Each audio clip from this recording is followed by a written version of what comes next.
Unfortunately, it seems to be a little bit of a pattern emerging in terms of us not showing up mentally with any type of edge and competitiveness, or at least not enough to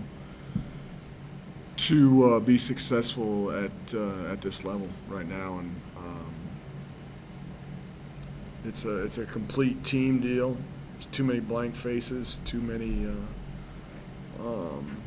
puzzled looks that I don't understand, but yet then they showed the ability, once being down double figures, to rally and find that energy to make it a game.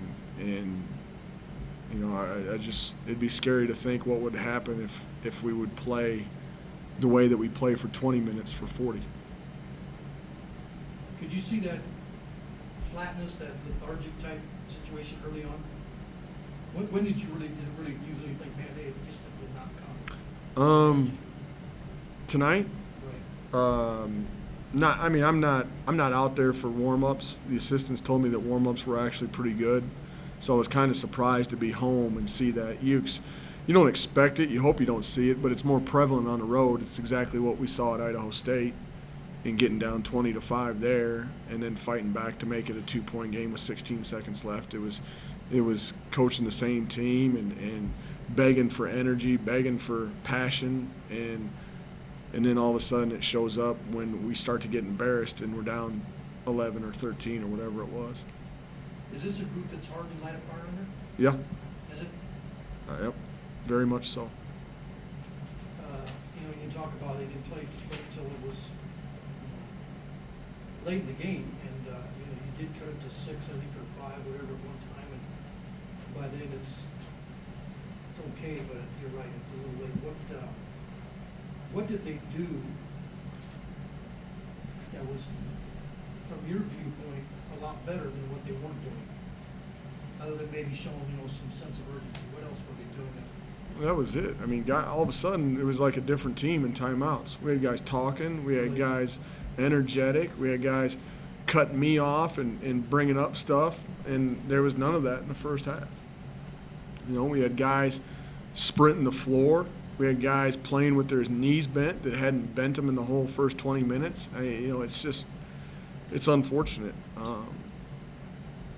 You would think that once you get a taste of what you're capable of, like we did against Colorado State, like we did against Eastern Washington, like we've seen on film against Weber State in the first half, where if we make free throws, we're up, that we're very, very capable. You would think that would create a hunger, and it hasn't yet.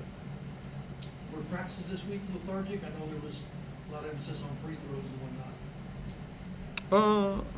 I don't think so. I think we went over things that we needed to try to implement to be successful, both defensively, offensively. But defensively, we were constantly late on rotations because there wasn't a mental edge in focus. Offensively, we didn't even look anywhere near like we did against Weber State, which is a much, it's obviously you're on the road, tougher place to play, requires more focus and execution. And we really struggled in terms of running the same motion actions that we did against Weber State that were very successful. We had none of it tonight. You've got to play psychologist role. What do you do now? What do you do between now and Saturday to get people off the schneid? That's a good question. Short turnaround. We're to a point. We are very new. We're young, but yet we've got guys that have been coached at the Division I level for 2.5, 3 years. They know what they need to do, and I can't. It's coming down to a time where individuals have to make decisions, and I think it goes back to how important is this to you, and why are you out there? I struggle to see how you can practice 2 hours a day, lift weights, watch film, and then do all those things and not compete with some passion against a team that's required to do the same thing. That's why you're here, is because you love the game and you want to compete. And we're not showing that we have those traits right now.